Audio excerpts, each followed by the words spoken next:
আল্লাহ যে জবান দিয়েছে এই জবান দিয়ে যারা আল্লাহু আকবার বলবে না, আল্লাহ তাআলা ইচ্ছে করলে আপনার কণ্ঠের ভিতরে প্যারালাইজ দিতে পারে কি পারে না? কারণ এই কণ্ঠ দিয়ে অনেকেই বলেছিল বাংলার জমিনে খেলা হবে। আছে আছে মাঠ তো পরে আছে, তুমি কোথায়? কথা বলেন ঠিক কিনা? কোরআনের পক্ষের লোকেরা খেলতেছে, তোদেরকে আমরা চাই। কথা বলেন ঠিক কিনা? উপায় নাই, কোরআনের পক্ষের লোকেরা বলবে, চলবেই, রবের কথা চলবেই, কিয়ামত পর্যন্ত রবের কথা চলবেই, কোরআনের কথা চলবেই। কিন্তু যারা নিজের জীবনকে বাঁচার জন্য দাড়ি মোছ কেটে হলির মুলা হয়ে পালার চেষ্টা করেছে, তারপরেও ছাড় পাই নাই। কথা বলেন ঠিক কিনা? কিন্তু কোরআনের পক্ষের লোকেরা যারা ফাঁসির মঞ্চে গিয়েছে, তারপরে তো একটা মিনিটের জন্য দাড়িটাকে কাটে নাই। কথা বলেন ঠিক কিনা? এটা হলো কোরআনের পক্ষের পরিচয়। মরলে শহীদ, বাঁচলে গাজী, এটাই হলো কোরআনের পরিচয়। কথা বলেন ঠিক কিনা? এই জন্য কোরআনের পক্ষের লোকের সাথে আগামীর দিনে, সামনের দিনে কোরআনের পক্ষের লোকের সাথে কারা কারা থাকতে রাজি? দু হাত উঁচু করে আল্লাহরে দেখা। লিল্লাহে তাকবীর, লিল্লাহে তাকবীর। কোরআন হাদিস যেখানে, আলেম ওলামা যেখানে, লিল্লাহে তাকবীর। বাস, হাত নামান। আসলে আপনারা কোরআনের পক্ষের লোক ছাড়া এতক্ষণ পর্যন্ত এই মাহফিলে থাকা সম্ভব নয়। এটা প্রমাণ হলো যে আপনারা কোরআনের পক্ষের লোক। আলহামদুলিল্লাহ, রাস্তার সাইডে অনেক যুবক ভাইরাও সেখানেই বসে কথাগুলো শুনছে। সম্মানিত দিনী মুসলমান ভাইরা, রব্বুল আলামিন সুন্দর করে জানিয়ে দিচ্ছেন। রব কি বলছে একটু গুরুত্ব দিয়ে বোঝানোর চেষ্টাগুলি করব। এই দুনিয়ার জীবনটা কিন্তু খুব একটা বেশি দিনের জন্য নয়। আমরা এই দুনিয়ায় একদিন তো কেউ থাকবো না। কত মানুষের জানাজা আপনারা আমরা করলাম, এমন একদিন আসবে আপনার আমার জানাজার জন্য লোক তৈরি হবে। কথা বলেন ঠিক কিনা? ও যুবক ভাইরা, আজকে কার পিছনে দৌড়াও? যুবকদের রক্তই তো ইসলামের ফাউন্ডেশন। ও যুবকেরা, একটু দিলের কান্দে শোনার চেষ্টা করুন। মৃত্যু থেকে কেউ পালাইতে পারবে না। রব কোরআনুল কারীমের ভিতরে বলছে, কুল্লু নাফসিন যায়িকাতুল মাউত। প্রতিটি জীবকে, প্রতিটি আত্মাকে মৃত্যুর স্বাদ গ্রহণ করতে হবে। মৃত্যু থেকে কেউ হয়ে রেহাই পাবো না। এই কথাটি বলতে গিয়ে একটা কথা আমার স্মরণ হয়ে গেল। আল্লাহর পয়গম্বর সুলাইমান আলাইহিস সালাতু ওয়াস সালাম, সুলাইমান পয়গম্বরের নাম আপনারা কি শুনছেন? আল্লাহর পয়গম্বর সুলাইমান একদিন তার রাজ সিংহাসনে বসা, রাজ দরবারে বসা, পয়গম্বরদের কাছে, নবীদের কাছে আল্লাহর পক্ষ থেকে জিবরিল আমিন আগমন করে কি করে না?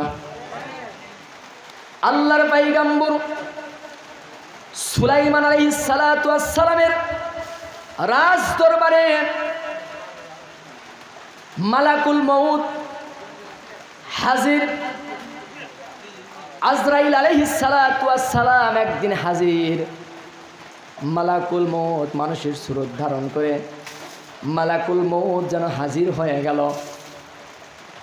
এমন মুহূর্তে সুলাইমান পয়গম্বরের সামনে বসা ছিল তার মন্ত্রী বেটা। আল্লাহর পয়গম্বর সুলাইমানের সামনে বসা। এমন মুহূর্তে মালাকুল মউত আল্লাহর পয়গম্বর সুলাইমান আলাইহিস সালাতু ওয়াস সালামের দরবারে হাজির। আজরাইল এমন মুহূর্তে পরস্পর কথোপকথন, যা কিছু বলার, যা কিছু প্রয়োজন চলে গেলেন। আল্লাহর পয়গম্বর সুলাইমান আলাইহিস সালাতু ওয়াস সালামকে তার মন্ত্রী বেটা কিছুক্ষণ পর বলতেছেন, ওগো আল্লাহর পয়গম্বর সুলাইমান, আপনার দরবারে কিছুক্ষণ পূর্বে যে একজন আগন্তুক ব্যক্তি এসেছিল, তার পরিচয় শুনলাম না, জানলাম না, চিনতেও পারলাম না। তবে সেই ব্যক্তিকে দেখে, সেই লোকটাকে দেখে এত পরিমাণ আমার কলিজার ভিতরে বড় ভয় হয়ে গেল। দ্বিতীয়বার যদি তার আমি আর একবার দেখি, আমার মন বলতেছে আমি আর বাঁচব। মন্ত্রী বেটা আল্লাহর পাইগাম্বর সুলাইমানকে বলছে, ওগো আল্লাহর পাইগাম্বর, আমার বড় ভয় হচ্ছে, ওই ব্যক্তিকে আর একবার যদি আমি দেখি আর আমি বাঁচব না। আল্লাহর পাইগাম্বর সুলাইমান আলাইহিস সালাতু ওয়াস সালাম তার মন্ত্রী বেটাকে বলতেছে, ওগো মন্ত্রী বেটা, তাহলে তুমি আমার কাছে কি জানতে চাও, কি বলতেছ? বলতেছ, আল্লাহর পায়গাম্বর সুলাইমান, আল্লাহ রব্বুল আলামিন আপনাকে এমন পাওয়ার দিয়েছে, এমন মুজিজা দিয়েছে, এমন শক্তি দিয়েছে, আপনি যদি বাতাসকে অর্ডার করেন, বাতাস সঙ্গে সঙ্গে আপনার কাছে আসতে বাধ্য, এবং বাতাসকে যা অর্ডার করবেন বাতাস সঙ্গে সঙ্গে আপনার অর্ডারকে ফলো করার জন্য পেরেশানি পড়ে যায়। তাহলে তুমি কি বলতে চাও? ও আল্লাহর পায়গাম্বর সুলাইমান, আপনি আল্লাহ পাকের আদেশে আপনার অর্ডার দিয়ে বাতাসকে আপনি একটু সহযোগিতা নেন, বাতাসকে আপনি অর্ডার করেন, বাতাস যেন সঙ্গে সঙ্গে আমাকে কি করেন, এখান থেকে আমাকে উড়াল দিয়ে এমন দূরতম দেশে, হিন্দুস্থানের মতো দূরতম একটা জায়গায়, এলাকায় যেন আমারে নিয়ে যায়, ফেলায় দেয়, যাতে করে আমি যেন বাঁচতে পারি মৃত্যুটা থেকে। আল্লাহর পায়গাম্বর সুলাইমান বলতেছে, ওগো মন্ত্রী বেটা, তাহলে তোমাকে রাজ দরবারে থেকে ইস্তেফা দিয়ে দিলাম। ঠিক আছে, বাতাসকে অর্ডার করা হলো। আল্লাহর পায়গাম্বর সুলাইমান আলাইহিস সালাম বাতাসকে অর্ডার করলেন। বাতাস নিমিষের মধ্যে হিন্দুস্থানের মতো দূরতম একটা দ্বীপ এলাকায় নিয়ে যায় মন্ত্রী বেটাকে সেখানে নামায় দিলেন। বাস পরের দিন আবার মালাকুল মউত আজরাইল আলাইহিস সালাতু ওয়াস সালাম রাজ দরবারে হাজির।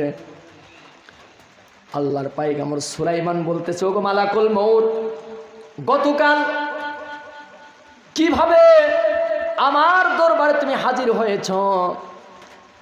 আমার তো মন্ত্রী বেটা বড় ভয় পেয়েছিল। আল্লাহর পায়গাম্বর সুলাইমান আলাইহিস সালাতু ওয়াস সালামের কাছে আজরাইল আলাইহিস সালাতু ওয়াস সালাম মালাকুল মউত বলতেছে, ওগো আল্লাহর পায়গাম্বর, আমার তো প্রশ্ন আছে। আমি যে গতকাল আপনার দরবারে এসেছিলাম, আপনার সাথে দেখা করার পরে আমার তো আপনার পার্শ্বেই বসা মন্ত্রী বেটার চেহারার দিকে যখন নজরটা পড়ে গিয়েছিল, আমিও তো আশ্চর্য হয়ে গিয়েছিলাম, আমিও তো হতভম্ব হয়ে গিয়েছিলাম যে আপনার সাথে দেখা করার পরে আমার দায়িত্ব হচ্ছে আপনার পার্শ্বেই যে বসা ছিল মন্ত্রী বেটা, তার জান কবজ করার দায়িত্ব ছিল আমার হিন্দুস্থানের মতো দূরতম এলাকায়। বল আল্লাহু আকবার। আপনার পার্শ্বে মন্ত্রী বেটাকে দেখে আমিও তো আশ্চর্য হয়ে গেছি, কারণ আপনার সাথে দেখা করার পরে আমার শিডিউল হচ্ছে হিন্দুস্থানের মতো দূরবর্তী এলাকায়, দ্বীপ এলাকায় তারে জানটা কবজ করা। আপনার সাথে দেখা করার পরেও আমিও তো সেই জায়গায় চলে গেলাম, যাই দেখি আপনার পার্শ্বে যেই যুবক বসা ছিল, যেই মন্ত্রী বেটা, ওই জায়গায় সেখানে সে হাজির। আল্লাহু আকবার। আল্লাহর পায়গাম্বর সুলাইমান আলাইহিস সালাতু ওয়াস সালাম বলছে, হায় রে, আমার মন্ত্রী বেটা মৃত্যু থেকে বেচারি বাঁচানোর জন্য কতই না চেষ্টা করলো, কিন্তু মৃত্যু থেকে বাঁচতে পারলো। তাহলে মৃত্যু যার যেই জায়গায় অবস্থান, সেই জায়গায় মৃত্যু হবে, এই কথা বলেন ঠিক কিনা? তবে কারো মৃত্যু হবে মুশরিকি মৃত্যু, কারো মৃত্যু হবে বেঈমানি মৃত্যু, কারো মৃত্যু হবে শহীদ মৃত্যু। কথা বলেন ঠিক কিনা? আমরা তো মরতে চাই শহীদ মৃত্যু, আমাদের জীবনে যেন নসিব হয় শহীদ মৃত্যু। এই শহীদ মৃত্যু কারা কারা চান? দুই হাত উঁচু করে আল্লাহকে দেখা। লিল্লাহে তাকবীর, লিল্লাহে তাকবীর। বাস, হাত নামান। শহীদ মৃত্যুর যন্ত্রণা কিন্তু খুব একটা বেশি নয়। আল্লাহর নবী বলেছেন, শহীদি মৌতের যন্ত্রণাটা খুব একটা বেশি নয়, শহীদি মৃত্যুর যন্ত্রণাটা খুবই কম, খুবই কম। একটা পিঁপড়ায় মানুষের গায়ে যে একটা চিমটি কাটলে কামড় দিলে যেমন একটা হালকা একটু ব্যথা একটু ফুলে ওঠে, এর চাইতে বেশি কিছু নাই। রসুল বলেছেন শহীদ মৃত্যুটা এমন, এর চাইতে আরো কম ব্যথার। আল্লাহর নবী বলেছেন একটা সেতু বা একটা পুল বা একটা ব্রিজ, একটা ব্রিজের কিনারায় উঠলে অপর প্রান্তে পৌঁছতে যেমন কোনো সময় লাগে না, রসুল বলেছেন শহীদ মৃত্যু হলো একটা সেতু বা একটা ব্রিজ। এপারে মৃত্যু, ওপারে আল্লাহর জান্নাত। বলেন আল্লাহু আকবার। আল্লাহর জান্নাত। সাহাবায়ে কেরামেরা নিজের জীবনটা পর্যন্ত বিলীন করে দিয়েছে, নিজের বিবি আল বাচ্চা সব কিছু কোরআনের জন্য, ইসলামের জন্য তারা বিসর্জন দিয়েছে। কথা বলেন ঠিক কিনা? আজকে বাংলার জমিনে ইসলামের জন্য অনেকেই নিজের বাড়ি ছেড়েছিল, কোরআনের জন্য কারাগারে যেই সমাজের চোর ডাকাত সন্ত্রাস বদমাইশ চাঁদাবাজেরা বাহিরে প্রকাশ্য ওপেনে ঘুরেছিল, আলেম ওলামারা জেলখানার ভিতরে বন্দী ছিল। কথা বলেন ঠিক কিনা? আজকে আলেম ওলামারা মুক্ত হয়েছে, চোর ডাকাত বদমাইশরা আজকে চুবুরি খাচ্ছে। কথা বলেন ঠিক কিনা? এর দ্বারা প্রমাণ হয় আগামীর জমিন কোরআনের জমিন। কথা বলেন ঠিক কিনা? এর দ্বারা প্রমাণ হয় আগামী জমিন মুসলমানের জমিন। এটা হচ্ছে কোরআনের কথা, ইসলামের কথা। এই জন্য মুসলমান সিংহের মতো গর্জন চলে আমরা জমিনে কথা বলবো, কারণ আমরা আসছি আল্লাহর পক্ষ থেকে কোরআনের কথা বলার জন্যই। কারোর কাছে আমাদের কোনো জমি কাজা নাই। আসুন, যারা এ যাবৎ পর্যন্ত বিভিন্ন জায়গায় ছিলেন, কোরআন আপনাদেরকে হাত ছাড়িয়ে ডাকতেছে, আপনাদের জন্য পথ খোলা। কথা বলেন ঠিক কিনা? কারণ আপনারা হয়তো বোঝে নাই, আপনারা আমাদের দ্বীনি ভাই, কারণ কোরআনের রাস্তার জন্য সকলের পথ উন্মুক্ত করা। কথা বলেন ঠিক কিনা? যেই মুহূর্তে নবীজিকে হত্যা করার জন্য যারা গিয়েছিল, সেই মানুষগুলির পরিচয়টা আপনারা সকলেই জানেন।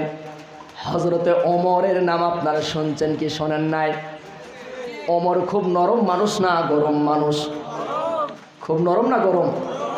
খুবই গরম। তার বাস্তব প্রমাণ শোনেন। এক হাজী সাহেব গত কয়েক বছর আগে হজ করে আসার পর আমাকে নতুন একটা তথ্য দিলেন।